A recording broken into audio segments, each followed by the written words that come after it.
मिथ्या होने वाला नहीं है। आप एक ठोस बात मानो, धर्म धसे चाहे प्रलय मचे, लेकिन सतयुग जरूर आएगा, कोई रोक नहीं सकता है। ऐसा वक्त विश्व के अंदर चंद दिनों में आएगा और जय गुरुदेव नाम का झंडा घर घर में लहराएगा, भारत में नहीं पूरे विश्व में। लेकिन कब होगा ही? जब धरती से पापी कुटिल कुकर्मी इस दुनिया से मिट जाएंगे, तब सारा काम होगा। एक भी वचन उनका असत होने वाला नहीं है। और गुरु महाराज ने कहा कि ऐसा इतिहास बनेगा, वो कब बनेगा? जब गुरु महाराज लौट कर आएंगे और पूरा विश्व चिल्लाएगा कि बाबा के गुरुदेव का यानी अंतिम संस्कार कर दिया और यानी 13वीं मना दी पूरे भारत में जगह जगह, और बाबा के गुरुदेव कहां से आ गए? तभी तो इतिहास बनेगा जब सामने दोबारा आ जाएंगे। जब इतिहास बनेगा कि बाबा जी तो सामने आ गए। इतिहास तो दवाई बनेगा। अरे भाई, तुमने रामायण के अंदर नहीं देखा भगवान राम को कितनी बार मरना पड़ा, भगवान कृष्ण को कितनी बार मरना पड़ा? नहीं देखा तुमने? नहीं सुना? रामायण नहीं सुनी ढंग से। और भगवान राम ने नकली सीता बनाई, वो भी नहीं सुना तुमने। जिस समय वनवास दे दिया उस समय जंगल में जाकर के कंदमूल फल लेने के लिए लक्ष्मण को भेज दिया। तब राम ने सीता से कहा कि हे देवी, मैं कुछ नगलीला करना चाहता हूं, तुम मेरा सहयोग करो। सीता ने कहा कि बताओ प्राणनाथ, मुझे क्या करना है?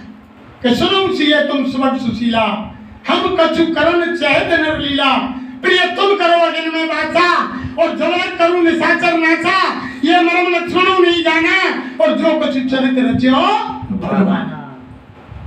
भगवान राम ने सीता से कहा कि देवी, मैं एक नरलीला करना चाहता हूं, अग्नि प्रकट कर गई कि तुम इस अग्नि में प्रवेश कर जाओ, और मैं नकली सीता तैयार करता हूं। असली अग्नि में चली गई नकली सीता। राम ने जंगल जंगल डोले, लक्ष्मण कंदमूल फल लेकर के आए। उन्होंने भी भगवान के इस राज को नहीं जाना। जंगल जंगल भटकते रहे कि जंगल की लता बताओ, हे जंगल के वृक्षों जानवरों, हे इंसानों, तुमने जनक दुलारी मृगनेमी को देखा हो तो हमको बताओ। खुद राम रोए, लक्ष्मण को रुलाया। लेकिन रामायण आपने सुनी है, जब राम रावण का युद्ध हुआ, रावण मारा गया, विभीषण को रात दे करके सीता माता को अशोक वाटिका से जामवंत, नल, नील, दुर्गध, हनुमान, सुग्रीव और विभीषण जब रामादल में लेकर के आए, तब भगवान राम ने फिर लक्ष्मण से कहा कि भैया, अरे कि लक्ष्मण बनो धर्म के नेगी, और अग्नि प्रकट करो तुम बेगी। कि भैया लक्ष्मण, तुम धर्म का नेग लो, अग्नि प्रकट करो। तुम्हारी भाभी सीता लंका में लंबे समय से रही है, इनकी अग्नि परीक्षा करो। इनका सत्यत्व धर्म, इनका पतिव्रत धर्म खत्म हो गया है, यहाँ उसी जगह पर है। जब अग्नि प्रकट करी लक्ष्मण ने, जब नकली सीता ने उसमें प्रवेश किया, असली निकली, तब लक्ष्मण ने मालूम पड़ी कि नकली सीता ही तो असली तो अब निकल रही है हमें। जब लक्ष्मण भगवान राम के पास गए और कान में जाके कि भैया, कि हाँ भैया लक्ष्मण, कि तुमने पहले क्यों ना बताई कि नकली सीता आई? खुद जंगल जंगल तुम भटके, हमको भटकाए, रोए, बिलाप कियो, इतने दुनिया में संहार करे, और पैदल नंगे पैरन घूमे, इतने कष्ट उठाए तुमने और हमको उठवाए, और सारी सेना में इतनी दिक्कत आई। जब राम ने कही कि भैया लक्ष्मण, अगर यह खेले में तो को पहले बता दे तो तू दुनिया में कह दे तो, और मेरे बने बनाए खेले चौपट कर दे तो। ये रामायण नहीं लिखी जाती प्रेमियों। राम के अंदर गुरु महाराज मुझसे बोले कि इतनी ताकत थी कि अयोध्या में बैठ करके और सारे विश्व के राक्षसों का संहार राम अयोध्या में बैठ करके कर सकते थे। गुरु महाराज मुझसे बोले, फिर चंद्रनारायण करे बच्चा, ये फिर रामायण नहीं रची जाती, इतिहास नहीं बनता। भगवान कृष्ण मथुरा में बैठ करके सारे राक्षसों का विश्व का विनाश कर सकते थे, लेकिन ये इतिहास नहीं रचा जाता। जब राम ने नकली सीता बना दी प्रेमियों, बुद्धि से सोचो, जो 3 लोक के नाथ हैं, जो काल भगवान हैं, सैदल कमल से आए हुए हैं, सबने नामदान ले रखा है, और जब उन्होंने नकली सीता बना दी तो हमारे गुरु महाराज तो रानी धाम की शक्ति है, कितने शरीर बना सकते हैं, क्या कर सकते हैं, कितने ब्रह्मांडों की रचना कर सकते हैं, ये क्या नहीं कर सकते हैं। फिर आपको शंका क्यों हो रही? भगवान राम को 3 बार मरना पड़ा प्रेमी, ये रामायण बता रही है। जब लक्ष्मण को शक्ति लगी तब हनुमान जी लक्ष्मण की डेड बॉडी को, मूर्छित बॉडी को उठा करके राक्षस ले जाना चाहते थे, लेकिन नहीं उठी। जब हनुमान जी लेकर के रामादल में आए, राम ने भाई लक्ष्मण को अपने पैरों पर लिटा लिया और लिटा करके तब रोने लगे कि भैया लक्ष्मण, अब मैं मां सुमित्रा को क्या जवाब दूंगा? कहे तो तुम आंखें खोलो, और अगर तुमने आंखें नहीं खोली तो सुबह तुम्हारे साथ साथ मैं भी चिता बना करके मेरे प्राण त्याग दूं। अब एकदम खलबली मच गई पूरी सेना। बंदर भालू बोले कि ये कोई भगवान ना है भैया। जब अपने भाई लक्ष्मण के प्राणों ने ना बचा सक रोई और कह रो कि भैया तेने आंख नहीं खोली तो सुबह मैं चिता बना के प्राण त्याग दूंगा, मैं सुमित्रा माता के काट दूंगा। पूरी सेना में खलबली मच गई कि भैया ये कोई भगवान ना है, जब ये खुद ही मर रहा तो हमारा क्या होगा? ये राक्षस बीन बीन खा जाएंगे, बच्चों कंदरान में। जैसे हमारी संगत भग गई जगह जगह, ऐसे ही यानी बंदर भालू भग गए, कंदरान में दुबक गए। जब हनुमान जी बीड़ा उठाए, पक्के सेवक थे और संजीवनी लेकर के आए, और जब भगवान राम ने लक्ष्मण को संजीवनी दी, जब पिलाई, जब होश में आए, जब रामादल में जयकारे बोले के बोलो रामचंद्र भगवान की, हनुमान जी महाराज लक्ष्मण की जय बोली। कंदरान में के बिन बंदर भालू ने देखी कि यार लक्ष्मण जिंदो है, गोदी से जयकारे बोल रहे भाई कि तो भगवान ही तो ना यार, चलो लौट के, और फिर निकल के आगे दोबारा। ये मैं इतिहास की बात बता रहा हूँ जो रामायण में लिखा हुआ है। आगे दोबारा देखो फिर क्या हुआ। फिर मेघनाथ ने नागपाश में बांध लिया दोनों भाइयों को, राम लक्ष्मण नागपाश में बांध दिए। और भगवान राम अगर नागपाश से तोड़ते तो ब्राह्मण की महिमा घटे। अब वे बंध गए और सारे रामादल में ये रह गई कि रात रात में इनके खून को पानी है जाएगा और सुबह दोनों भाई खत्म। उसी समय भी हनुमान जी ने बीड़ा उठाया, और जब लोगों ने देखी कि ये कैसा भगवान है जो खुद के बंधन ना कट रहे आप, विचार तो ये संसार है, सही है, ये संसार है। जैसे गुरु महाराज की तरफ हम आप तर्क वितर्क निकाल रहे हैं, उस समय भी लोगों ने निकाला था कि ये कैसे भगवान है जब खुद के बंधन नहीं काट पा रहे हैं तो और के बंधन उन्हें कैसे काटेंगे? भैया ये तो 2 सुबह तक मरेंगे, तुम्हें जान बचानी है तो भग चलो। फिर सेना भग गई, कंदरान में दुबक गई। फिर हनुमान जी ने बीड़ा उठाओ, गरुड़ लेके आए और गरुड़ ने नागपाश काटो। जब जयकारे बोले फिर सेना निकल के आ गई, और गरुड़ जी हुए शंका है कि ये कैसे भगवान है, अगर मैं नहीं आता तो इनके बंधन नहीं छूटते। और उधर धरती पर कह रहे कि यानी मर्यादा पुरुषोत्तम राम को अवतार हुआ, ये कोई भगवान ना है, मैं नहीं आता तो मरी जाते दोनों के दोनों।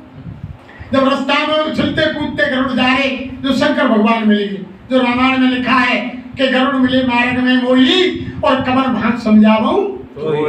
जब गरुड़ ने कही शंकर भगवान थे कि भोले बाबा तुम तो कह रहे कि राम को अवतार भाव मर्यादा पुरुषोत्तम भगवान है, मेरे पे खुद के बंधन ना कटे, नागपाश से अगर मैं नहीं जाके काटता तो वे सुबह तक खत्म हो जाते, वे कैसे भगवान है? खुद के बंधन ना काट सके तो दुनिया के में क्या काटेंगे? तो शंकर भगवान ने कही कि गरुड़ जी तुम मुझे रास्ते में मिले, अब मैं तुम्हें किस भांति समझा? ये बातें मोते तो करे लेकिन विष्णुते मत कीजिए जाके, और खग जाने खग की भाषा तुम महाजाओ नीलगिरी पर कछु काल की जो सत्संगा और तबई हो सब सच्चा बनना, यानी काक भूषण के पास जाओ, उनसे यानी सत्संग करो। जब तुम्हारी संशय भंग होंगी, जब तुम्हें समझ में आएगा कि ये भगवान ने क्या खेल किया, तब काक भूषण और गरुड़ को संभालवा नीलगिरी पर्वत पे जब शंका खत्म हो। तीसरी बार फिर देखो, पाताल को रावण, भगवान राम और लक्ष्मण ने चोरी करके ले गए। जब तुम सामने दिख रहे, जब सुबह राम का भगवान का जहाँ वो कैंपस बना हुआ था, वहां जब उनकी कुटिया में जब राम और लक्ष्मण नहीं मिले, विभीषण का पहरा था। जब पूछा कि भैया विभीषण ना कौन आयो, और ना तो भी ना राम लक्ष्मण ही ना है ना, राम लक्ष्मण ना है तो भैया अब शंका भाई कि भैया ये कैसे भगवान है जब इनने कोई चोरी की ले बोले कि तो भगवान चोरी जाए तीन वही पे तो सही लगेगा ये तो सही ना सही है। अब फिर राम रहता है पहले पर हनुमान जी थे और यानी जब विभीषण आया हुआ तो विभीषण से पूछी हनुमान जी ने कही कि महाराज यहाँ राम लक्ष्मण ही ना बाकी कौन आओ कि रात में आप ही आए काका विभीषण ही आयो बन कही कि मैं तो आया नहीं था मैं तो मेरे कैंपस में था। तब विभीषण ने कही कि मेरा रूप बनाना वो पाताल का है रावण जानता है वही विभीषण का भेष बनाए जब ने कही कि पाताल को वो रावण चोर के ले लो। जब हनुमान को रास्ता बताए जब लोगों में ज्यादा खलबली मच गई अरे कि जब तो सामने ही तो हुए भगवान अब तो चोरी करके ले गए भैया भगवान ये चोर लेगा तो भगवान कैसे होंगे खलबली मच गई लोग फाटी कर मचेगी। हनुमान जी पाताल में गए जहां भेड़ चराने की तैयारी हो रही थी देवी को राम की और लक्ष्मण की पहले तो बाको बद के लो रावण को रास्ता में तो उनको पुत्र ही मिलो मकर ध्वज बाकू सारो भेद बताओ वन के अंदर नहीं जाओगे फिर मैं रावण मारो 1 लाख पर देवी में मारी वो नीचे घुसाए जब माथे छुट्टी कराए कि राम लक्ष्मण के ऊपर लाए जब जयकारे बोले जब लोगों ने कही कि वास्तव में भगवान है तो फिर आएंगे ऐसे ना माने तुम ये समझ रहे हो कि भगवान राम को लोगों ने सीधा मान लिया उस समय भी लोगों ने नहीं माना ये मृत लोक है या मरे की पूजा होती है धरती पर जब कोई चला जाता है जब लोग उसकी पूजा करते हैं लेकिन जब तक जिंदा रहता है जब तक लोग उसकी पूजा नहीं करते और नहीं कहा चले तुम अपने घर में ही देख लो माँ बाप कोई खाट में गिर जाएगा पैरालाइसिस मार जाएगा तो छोरा बहुत सेवा नहीं करेंगे टाइम से खाना नहीं देंगे कोई बिरलोई परिवार होगा जो सेवा कर रहे होंगे आज के जमाने में सेवा धर्म सबसे अधिक कठोर है दूर से रोटी में फेंक देंगे कि बदबू आवे बहुत देखेंगे तो नुके में 4 नाते 3 नाते बचा के आई हूँ मैया तो तेरी है ड्यूटी पे जाओ जा रोटी पानी तो इगा मेरे बस की ना है लेकिन माँ बाप मर जाएंगे स्वयं महाराज ने मन से कहा कि जिंदे पर आकी दंगा दंगा और मरे पे पहुंचाओ गंगा और जिंदे को गुर की गली में दिखाई और मरे पे नौमन खान ये स्वयं महाराज मन से बोले कि बच्चा ऐसा संसार है और जब मर गया माँ बाप जब क्या करेंगे 500 रुपया की डालेंगे सॉल और क्या और कोई डोकरी मर गई तो यानी 1000 रुपया की और जिंदे को नहीं पहनाएंगे मरे माँ बाप को तो कोई घर में फटरो होगो कमर गुदरी बाय देंगे कि टट्टी पे सामने बिगाड़ देगो खा देगा बूढ़े काज वैसे ही गा दो खराब ऐसे बर्तन फूटी टूटी करसिया गा दो लुटिया गा दो फटो कमर गा दो ये संसार का उसूल बता रहा हूँ मैं और मर जाएंगे जब सोलन के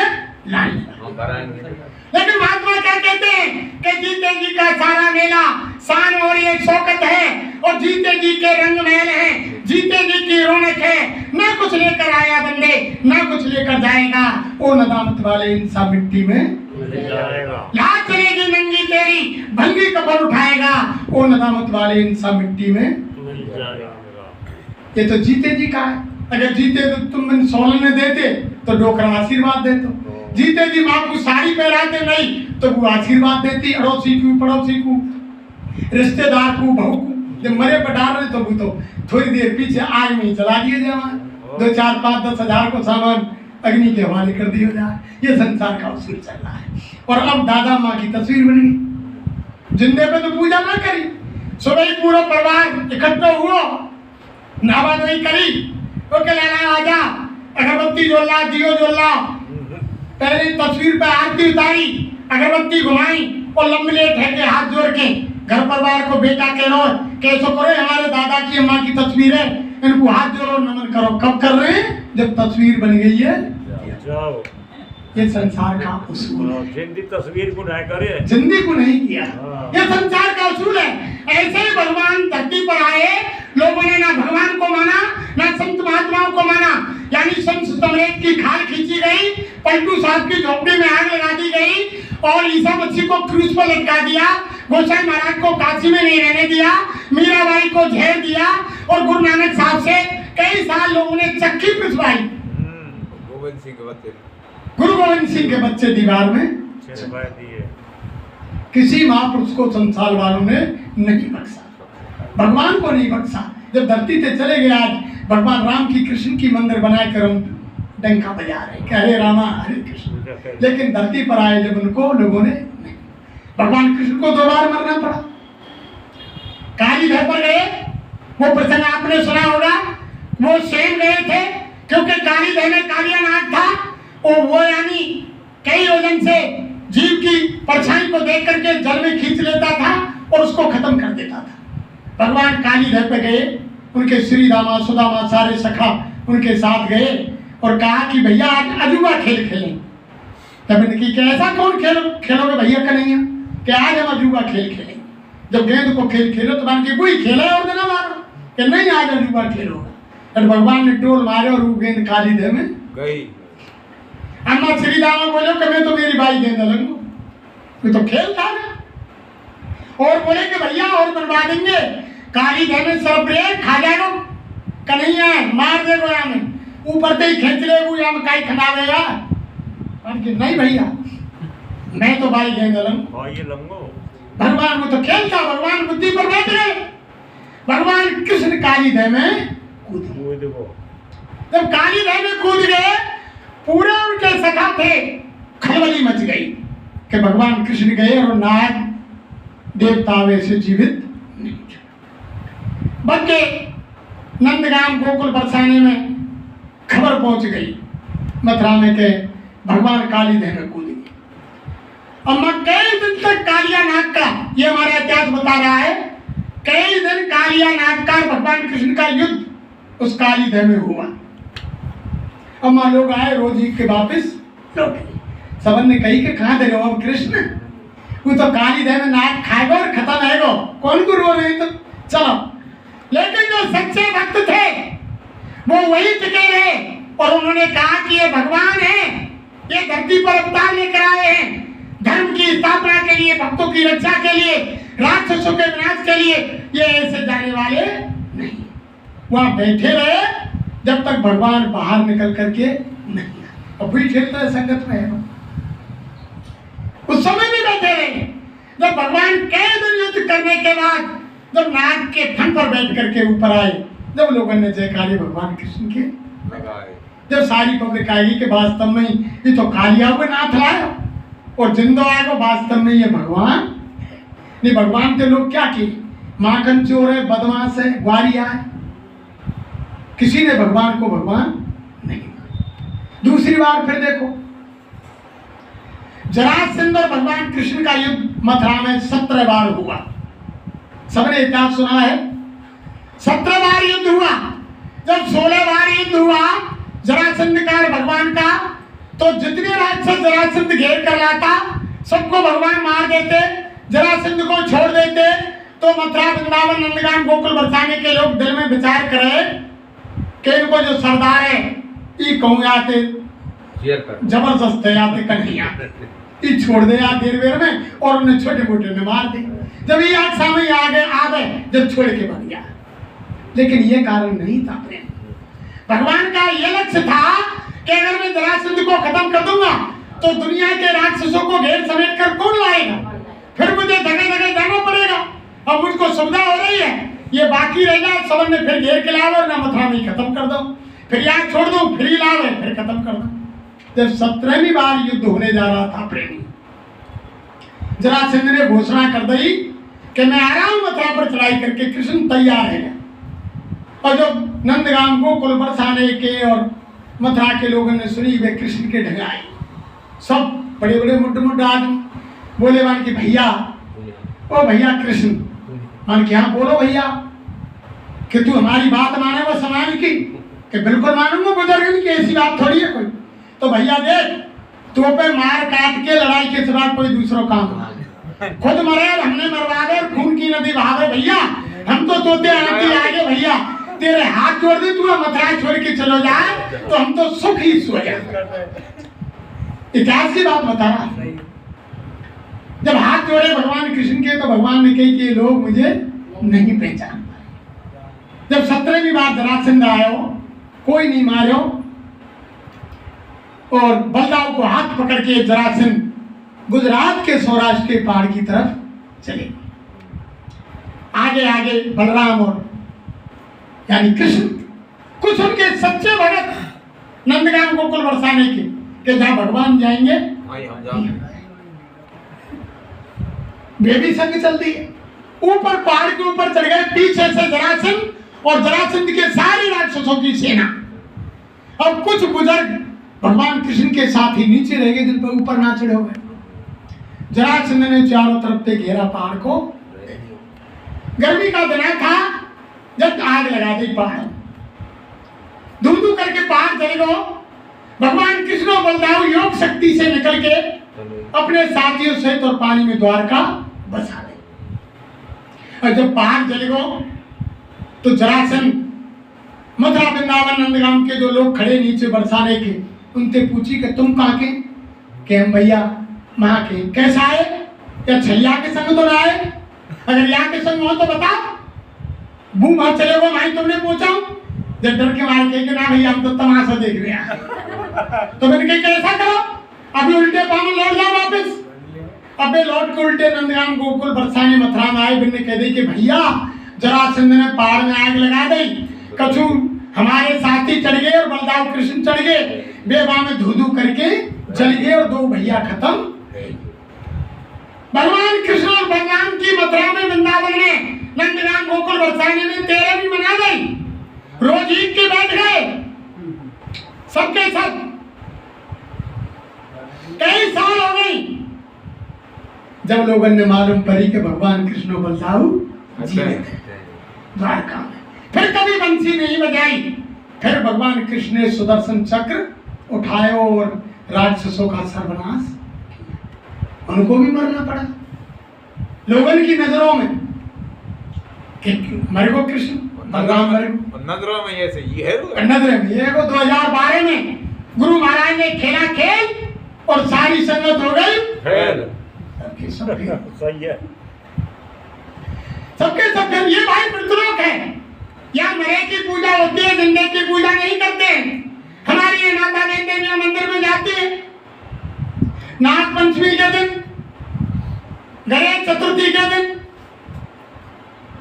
नाग पंचमी के दिन शंकर भगवान के गले में नाग बनी रहे ना, शंकर भगवान की पूजा करेंगी। तो नाग पंचमी को नाग को दूध पिवाएंगी, बाबू को फूल पत्ती चढ़ाएंगी कि आज नाग पंचमी।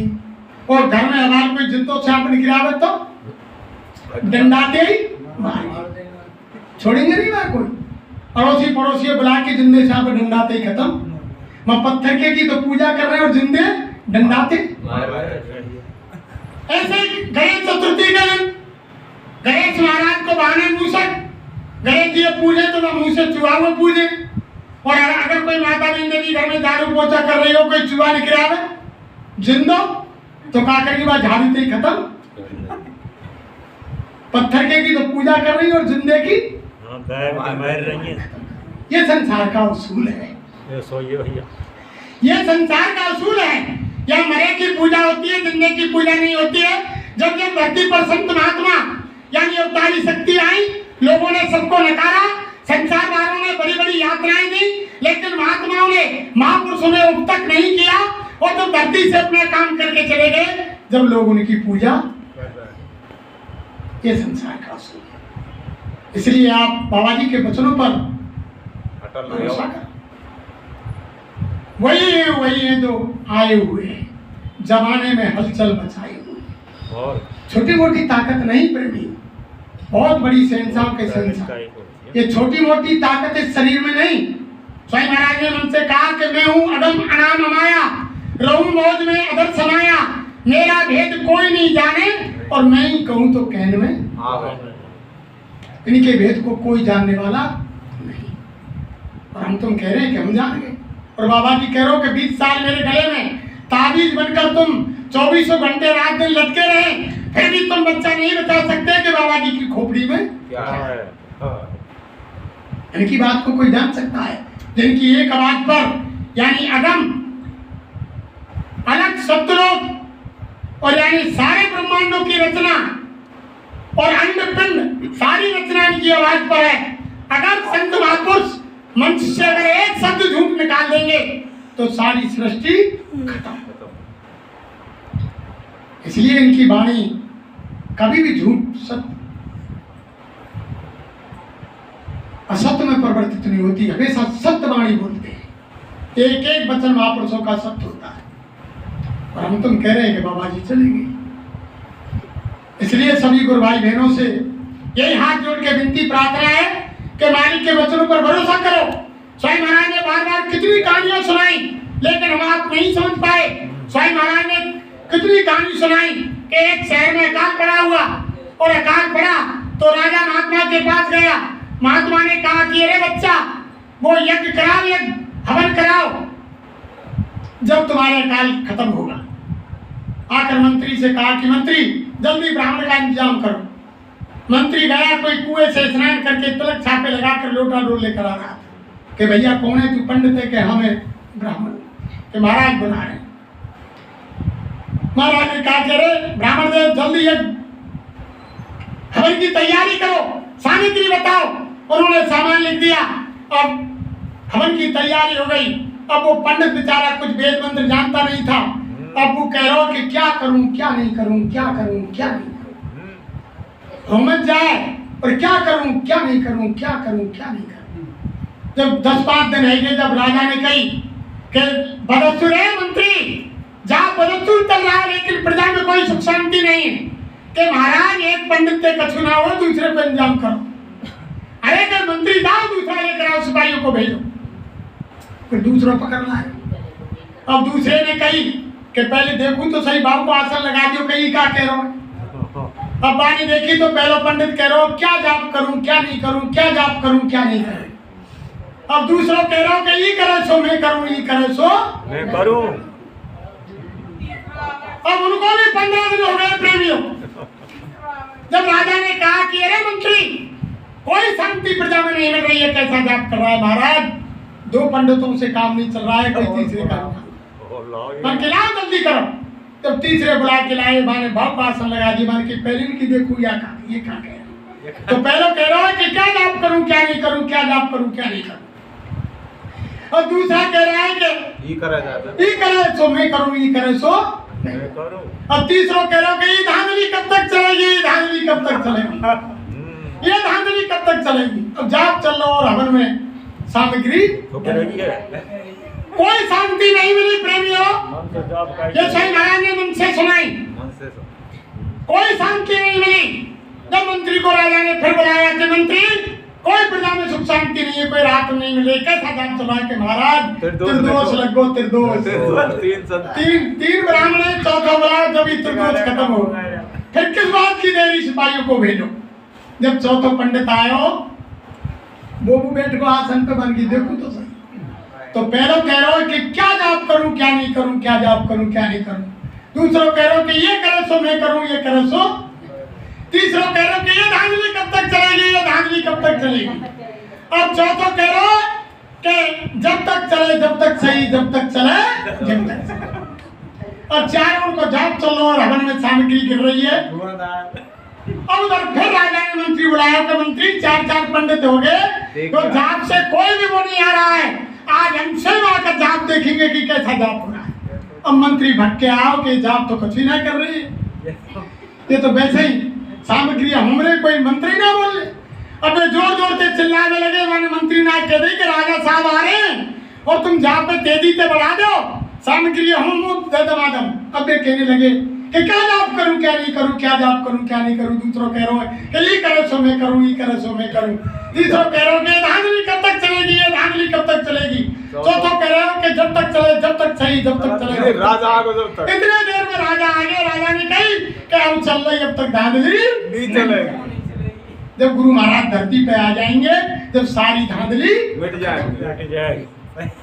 अब वो हो रहा है कि महाराज बनना तो मैं बनूं, और यानी गद्दी संभाल नहीं तो एक आंसू नहीं है, कोई 20-22 गिनती करा दो तुम्हारे लिए।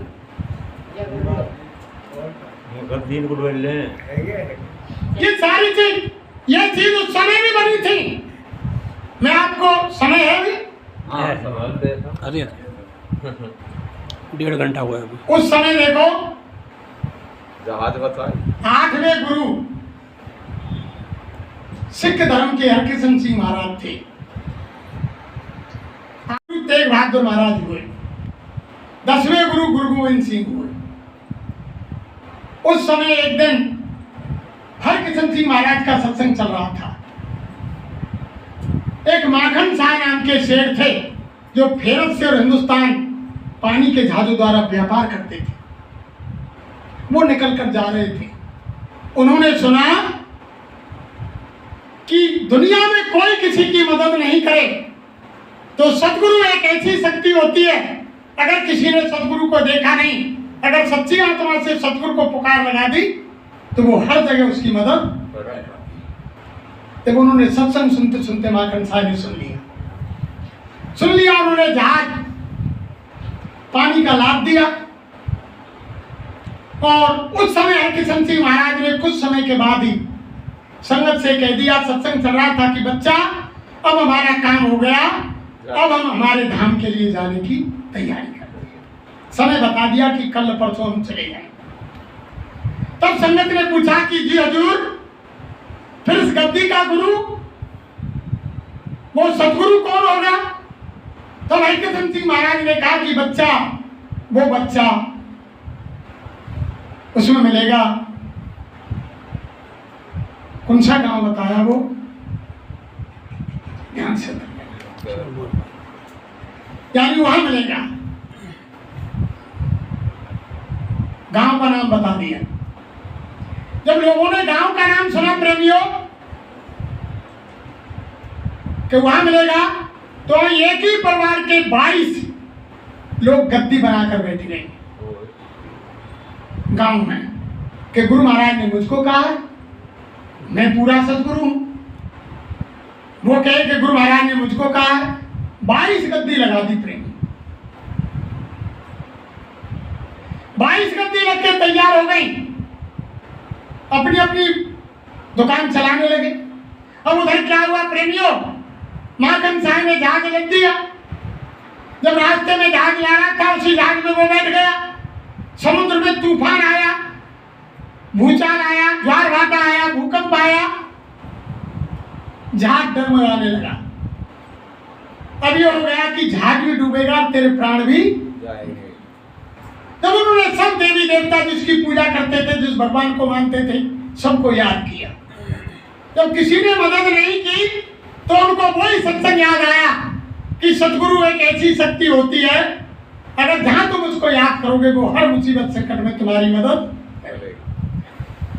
अब पुकारा उन्होंने सच्चे मन से, सच्ची आत्मा से, कहे दाता दयालु सतगुरु, मैंने तुमको देखा नहीं, केवल सुना है। जहां भी तुम कही हो, आज मेरी जहाज को और मेरे प्राणों को बचाओ। और मैं जहाज को किनारे लगाते ही, सामान को ठिकाने पहुंचते ही, और मैं तुम्हें 5 सोने की मुद्रा भेंट करूं। सतगुरु आए, जहाज के नीचे कंधा लगाया, जहाज को रोका, किनारे से पहुंचाया। सेठ माखन साहब ने जहाज खाली किया। घर आए, धर्मपत्नी से कहा कि देवी मुझे 1000 सोने की मोहर दे। मैंने सतगुरु से वादा किया है, उनको 500 मोहर भेंट करनी है, लेकिन वो मिलेगा कहाँ? सतगुरु, मुझे उसकी तलाश करनी। तो वे सीधे पहले तो हरकिशन सिंह महाराज के आश्रम पर गए। वहां सेवादार लगे हुए थे। उनसे पूछा कि भैया अंदर गुरु महाराज हैं? तब सेवादार ने कहा कि उनको तो निज धाम गए हुए 2 महीने हो गए। तो भैया इस समय गद्दी पर बकाला है। वो याद आई कि गद्दी पर कौन है? कि गुरु महाराज ने संगत से ये कहा कि बच्चा वो बकाला में मिलेगा। वो बच्चा बकाला में मिलेगा जो संगत का यानी गुरु होगा, सतगुरु होगा, गद्दी का मालिक होगा, वो बकाला में मिलेगा। अब माखन साहब 1000 सोने की मोहरों को लेकर के बकाला में पहुंच गए। जब बकाला में पहुंच गए प्रेमियों, पहली गद्दी जब लगी हुई थी, 5 मोहर सोने की निकाली, दंडवत प्रणाम किया, आसन दिया, बैठ गए। 5 मोहर झोले से निकाली और जो गद्दी पर बैठे उनको भेंट किया। उन्होंने 5 मोहर सोने की देख करके अपनी झोली में रख ली।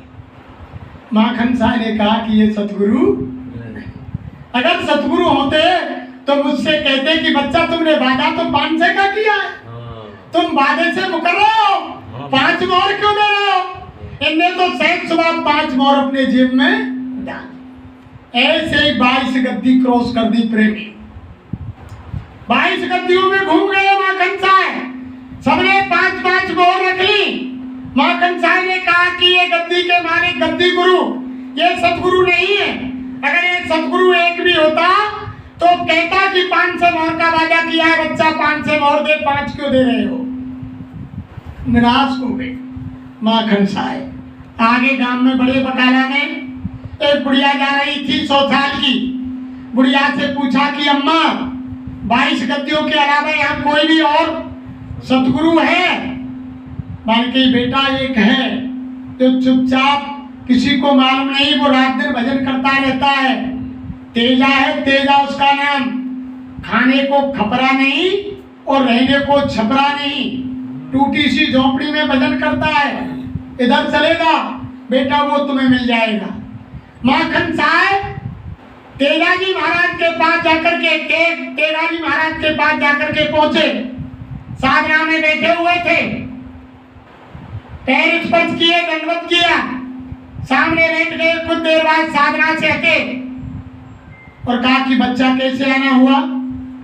अरे कि गुरु महाराज, ये हम कुछ भेंट आपके लिए लाए हैं।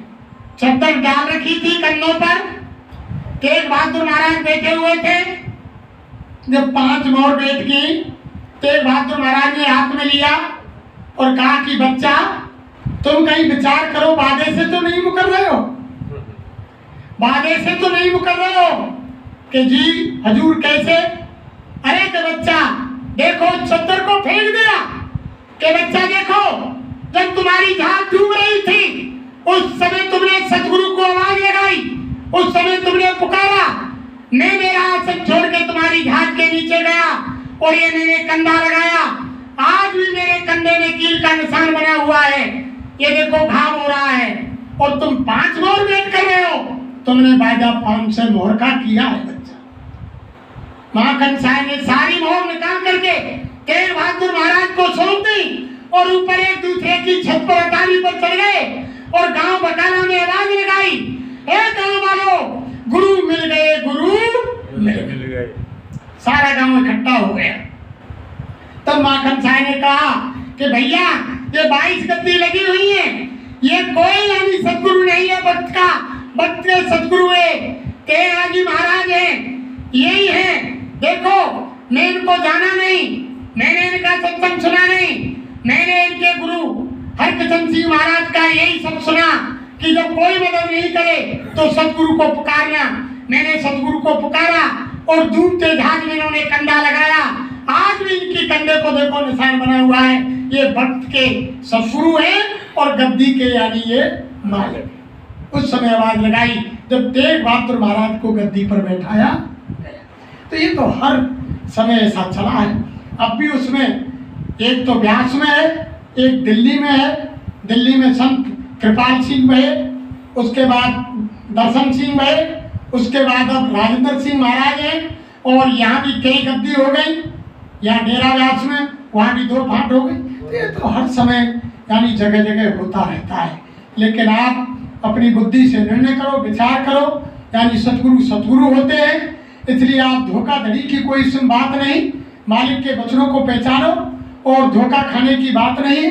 समय विकराल आ रहा है और आप देख रहे हैं कुदरत बिल्कुल तैयार खड़ी हुई है। तमाम देशों में झगड़ा दंगा फसाद चल रहा है, मिसाइल चल रही है। कब ना जाने कब विश्व युद्ध की तैयारी हो जाए और वो जो काम गुरु महाराज ने कहा है वो तो होगा, कोई से रोक नहीं सकता। इसलिए जो साईं महाराज ने वचन कहे हैं कि ध्यान भजन स्मरण करें, उसमें नागा नहीं करें। यानी आप 24 घंटे में अगर सुबह और शाम 1-1 घंटा 2 घंटे नहीं बैठते हो तो 1 घंटा तो कम से कम बैठे। एक बार तो गुरु महाराज ने ये भी कहा, अरे बच्चा तुम असली भजन नहीं कर सकते तो नकली बैठ करके चद्दर बैठ के बैठो तो सही। अगर तुम नकली भी बैठोगे जो तुम्हारे सर पर यानी जो ऑटोमेटिक कैमरा लगा तुम्हारी रीढ़ बन जाएगी, और जिस समय जब तुम्हारे सांसों की पूंजी खत्म हो जाएगी, जब तुम्हारी आत्मा धर्मराज के दरबार में पेश की जाएगी, उस समय मैं भी वहां मौजूद होऊंगा। जब वो काल आकर कहेगा कि इसने भजन नहीं किया, तब मैं कहूंगा कि मेरे जीव ने भजन किया। तब काल कहेगा कि नहीं, इसने भजन नहीं किया, इसने मन से भजन नहीं किया, ये यानी नकली बैठकर ओढ़ कर बैठा रहा। तो गुरु महाराज ने कहा, अरे बच्चा, तब मैं काल से कहूंगा, अरे काल, इसने मन से ही तो नहीं किया, शरीर से और आत्मा से तो बैठा रहा। मन तुम्हारा है, तुम्हारे मन को तुम ले जाओ और आत्मा को मुझे दे दो। तो ऐसी दया करें। जय हो। समझ गए? इन्होंने एक जन्म का ठेका लिया है। जिस समय पंडित जी महाराज एक बार मंच पर चौपाई पढ़ रहे थे, जो पहले संतों का असूल था, यानी खटरामायण में वो आई कि पहले जन्मे गुरभक्त कर, और दूसरे जन्मे नाम, और तीसरे जन्मे मुक्त पद, चौथे में निज धाम। जब गुरु महाराज बोले, अरे पंडित जी रोको, आगे बढ़ाओ, ये और महात्माओं के लिए है, ये हमारे लिए नहीं।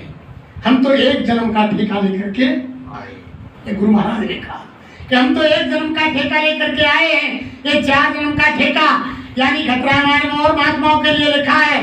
तभी तो गुरु महाराज ने कहा, अरे बच्चा, हमने यानी नानक, पलटू, दादू, रैदास, गुरु नानक, गोस्वामी, राधा स्वामी, चरणदास, दरिया, भीखा साहब और पलटू साहब, ना जाने कितने महात्माओं को धरती पर भेजा, लेकिन तुमने उनकी बात नहीं मानी और तुम नहीं आए।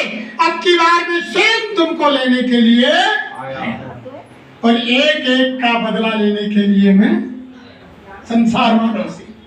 तो गुरु महाराज स्वयं धरती पर अनामी धाम से चल करके आए हैं, और स्वयं महाराज ने पहले घोषणा कर दिया, आपने सुना होगा कि हम आए हुए देश से, और जहां तुम्हारा धाम और तुमको घर पहुंचा एक हमारा एक काम था गुरु महाराज का।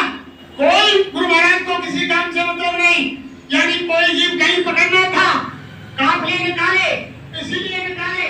गुरु महाराज ने बताया, किसी भाई का लेन-देन राजस्थान में है, किसी का कर्नाटक, तमिलनाडु, आंध्र में है, तो बताओ वो जीव कब जाकर तुम्हारे लेके जाएगा। तो काफले में गए, किसी ने तन की सेवा की, किसी ने धन की सेवा की, किसी ने मन की सेवा की। गुरु महाराज ने कहा, अरे बच्चा, देखो लेनदार देनदार आ गए, किसी ने किसी को पानी पिला दिया, किसी ने किसी की पत्ता डाल दी, और एक दूसरे के लेनदेन का कर्जा। इसीलिए गुरु महाराज ने एक काम किया, ये पार्टी दूरदर्शी बनाई। गुरु महाराज ने कहा, अरे बच्चे बच्चियों, मैं ऐसा बड़ा जाल डालूंगा जिसमें बड़े बड़े मगरमच्छ, घड़ियाल, छोटी बड़ी सारी मछलियां फंस जाए। स्वयं महाराज ने जाल डाला, चलो बड़े बड़े कोई नेता बन रहे हैं, वे राजनीति के हिसाब से आ जाओ, एक बार बाबा जी के यहाँ आ तो जाओ, जब आ जाएंगे तो खुद बदल जाएंगे। तो उन्हें राजस्थान के भदौरिया को देखा होगा, राजेंद्र सिंह भदौरिया, तो राजस्थान के वो सीआईडी इंस्पेक्टर थे, सीआईडी इंस्पेक्टर थे, वो उत्तर प्रदेश में नौकरी करते थे।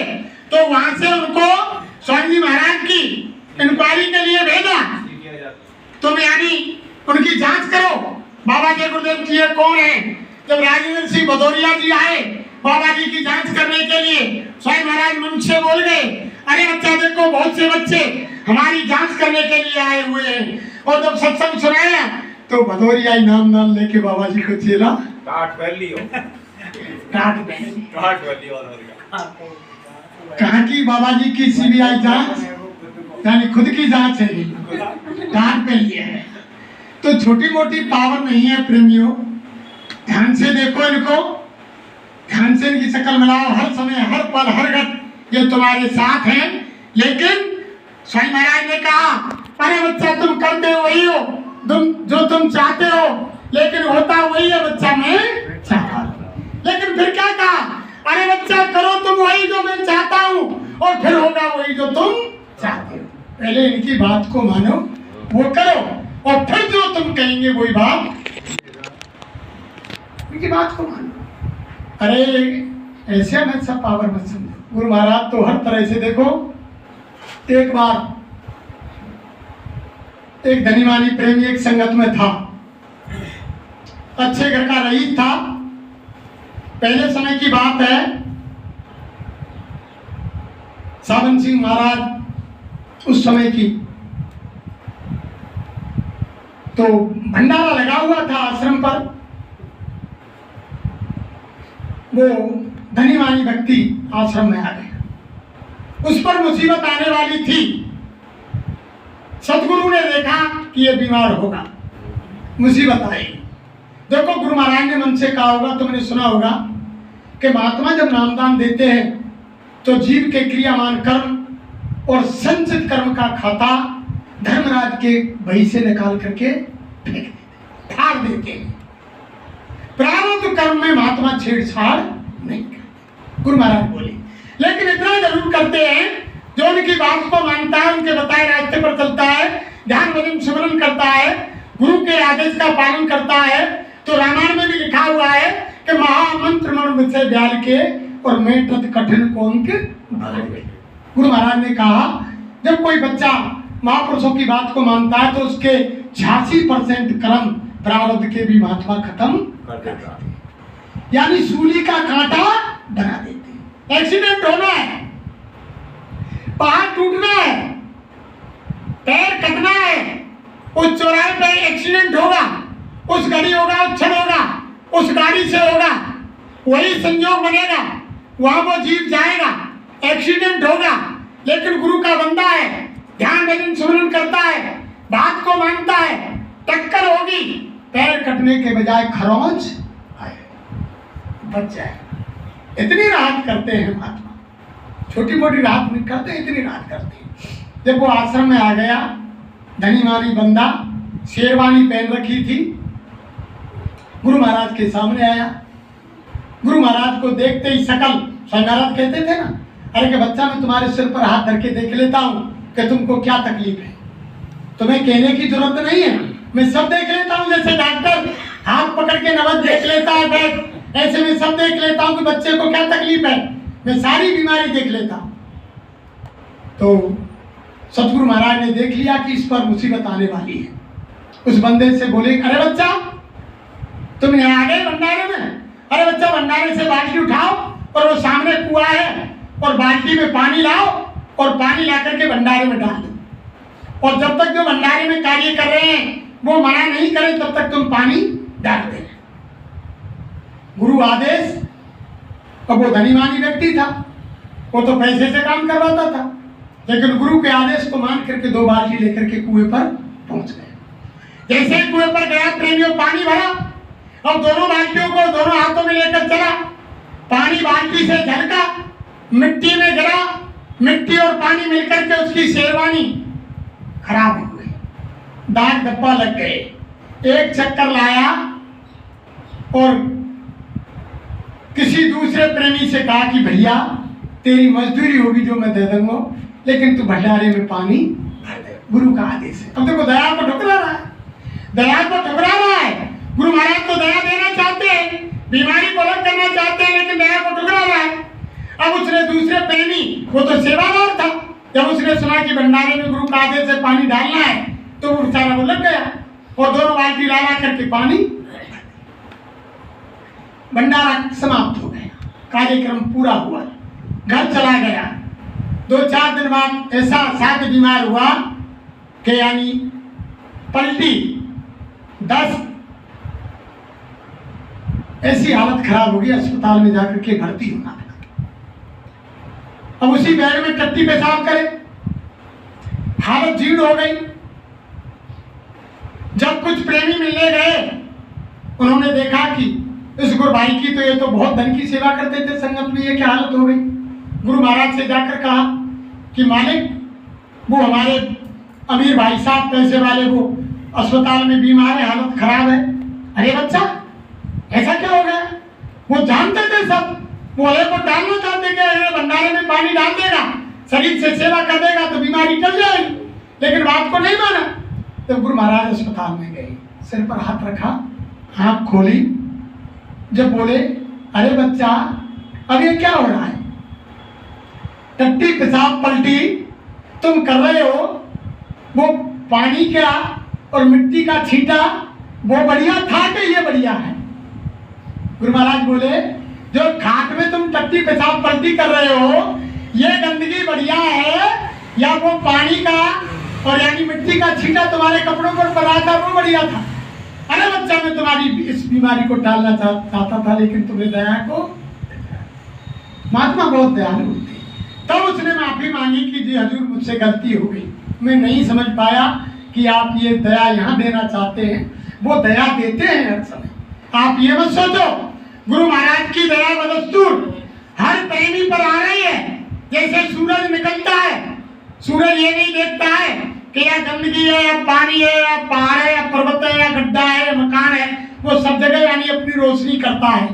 ऐसे ही बरसात होती है, वो कोई ये जगह नहीं देखती, वो हर जगह होती है, लेकिन जैसे जिसकी कैपेसिटी होती है वैसी ठहरती है। हमारे बर्तन में जितना बर्तन खाली है, अगर ये हमारी माता बहन देवियां किसी घड़ा में पानी भरा हुआ है और हमने शाम को उस घड़े में से 2 लोटा 4 लोटा काम लिया और सुबह हमारी माता बहन सोचे कि हम इसमें घड़े में फिर पूरे में ताजा पानी भर दे, तो बताओ 4 लोटा पानी काम लिया आपने, फिर उस पूरे में ताजा पानी कैसे भरेगा? ताजा पानी तभी भरेगा जब पुराना पहला पानी वो खाली किया जाए। जब तक वो खाली नहीं होगा तब तक ताजा पानी घड़े में नहीं, उसी में भरोगे तो केवल 4 लोटा पानी आए। ऐसे हमारे अंदर आप हमने इतने प्रकार भर रखे हैं, जगह ही नहीं, गुरु की दया के लिए जगह ही नहीं है। दया गुरु की बदस्तूर आ रही है, जिसका बर्तन खाली है। हम आप काम क्रोध लोभ मोह अहंकार निंदा बुराई चुगली यानी तमाम बुराइयों से बच रहे हैं, उनको निकाल करके बाहर करें तो बर्तन खाली है, गुरु की दया आ जाएगी और हम एक दूसरे की निंदा बुराई करेंगे तो यानी वो बर्तन भरा रहेगा, उसमें गुरु की दया नहीं। भाई जैसे माता बहन देवी दूध दोहने के लिए जाती हैं, अगर बर्तन में खटाई पड़ी हुई है, नींबू है, दूध दुआ गाय का भैंस का, गर्म करेंगे तो वो फट जाएगा। और अगर बर्तन साफ है, अगर उसमें गाय भैंस का दूध निकाला जाए, गर्म करने के बाद वो अमृत का काम करेगा। ऐसे ही हमारा बर्तन अगर साफ है तो गुरु की दया ठहरेगी, और बर्तन में पहले से ही हमारे अंदर बेकार भरे हुए हैं तो गुरु की दया नहीं ठहरेगी, वापस चली जाएगी। इसलिए निंदा चुगली बुराई से बचो, और जो कर रहा है उसको करने दो। वो लीद कह रहा, साईं महाराज ने कहानी सुनाई, तुमने नहीं सुनी? लीद वाली गुरु महाराज ने कहानी सुनाई एक बार मन से कि एक राजा दान देते थे,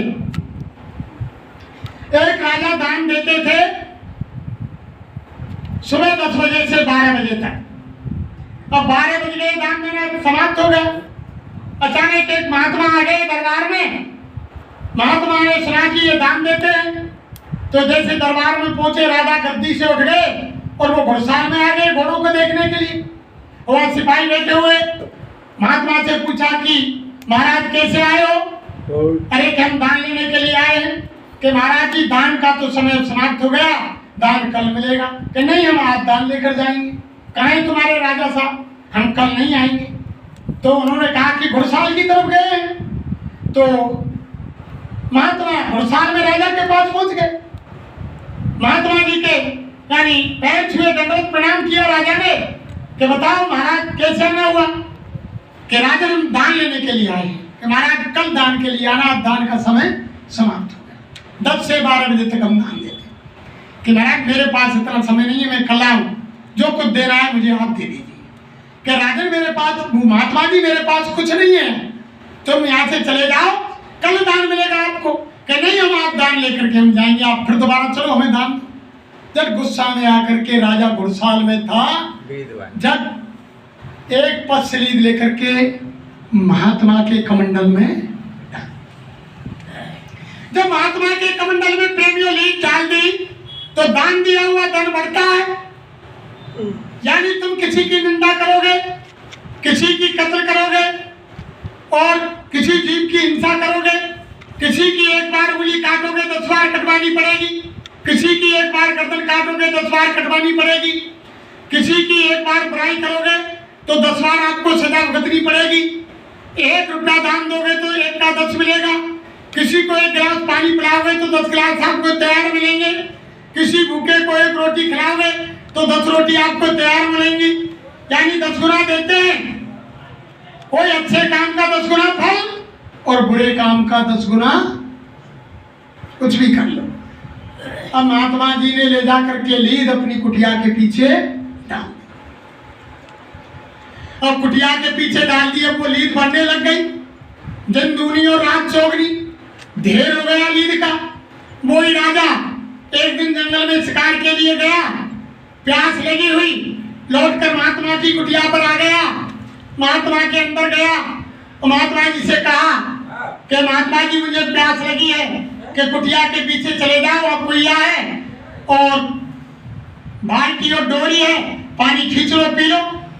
जैसे ही वो पीछे गया तो उन्होंने पानी को तो भूल गया, कुटिया के पीछे लीद का ढेर पड़ा। उन्होंने देखा कि महात्मा के पास ना कोई गधा है ना कोई घोड़ा है और इतनी लीद कहां से आई। पानी पीना तो राजा भूल गया और जाकर के महात्मा से पूछा कि महात्मा जी मुझको एक बात बताओ कि मुझे कहीं नजर नहीं आ रहे, ना आपके पास घोड़ा है ना गधा है, ये लीद का ढेर लगा हुआ ये कहां से आया। तो महात्मा जी ने कहा अरे तुम मत पूछो, एक राजा था, हम उसके पास दान लेने गए और उसने गुस्सा में आकर के हमें दान में और एक पस लीद दे दिया और दान दिया हुआ धन बढ़ता है। अब ये लीद बढ़ रही है और उस राजा के लिए बढ़ रही है, ये लीद उस राजा को खानी क्योंकि उसने ही दान दिया और उसी का ये धन बढ़ रहा है। अब राजा ने सोचा कि वो राजा तो नहीं हूं, अब पैरों में गिर गया कि महात्मा जी वो यानी नीच निकम्मा गया गुजरा, वो जीव में हूं महाराज, मैं वही राजा हूं, अब मुझ पर दया करो, ये लीद मुझसे खाई नहीं जाएगी। महात्मा ने कहा कि बच्चा ये लीद तो तुमको खानी पड़ेगी, तुमने दान दिया है, तुमने दान दिया है, तुमको खानी पड़ेगी। जब ज्यादा गिड़गिड़ाए मिन्नत की तो महात्मा यानी उसकी तरकीब भी जानते हैं।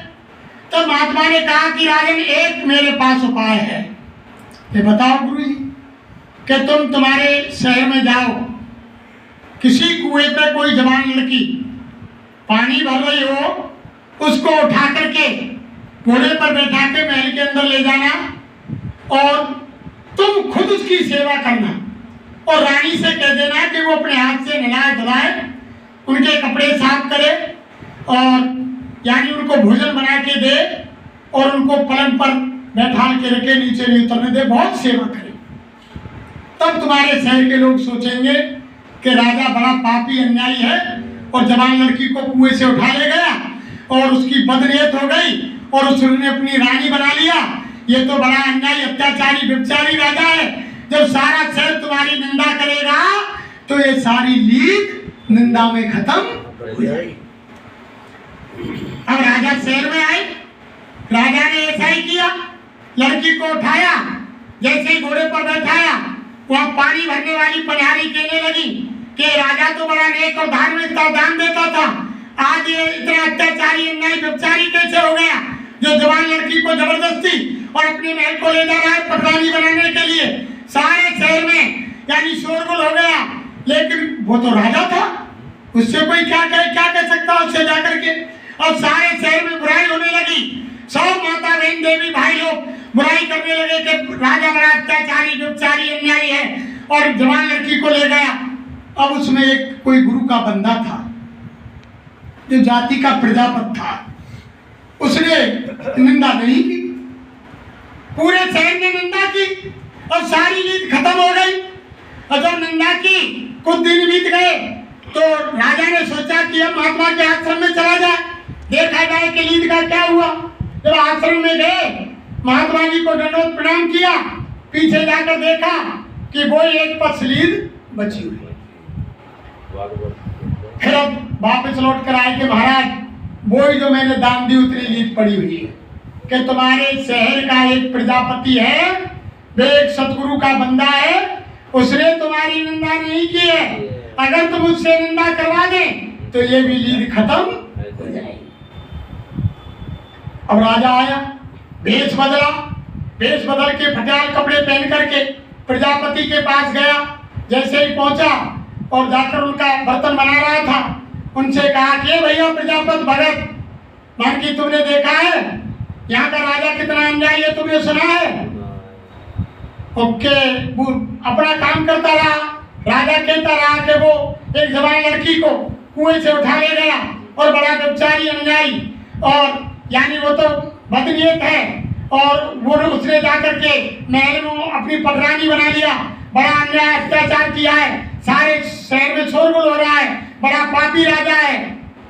तब वो प्रजापति बोला कि महाराज देखो मैं निंदा नहीं करूंगा, लीद तो तुमको खानी ही पड़ेगी। जय गुरुदेव। वो जाने था कि ये राजा है।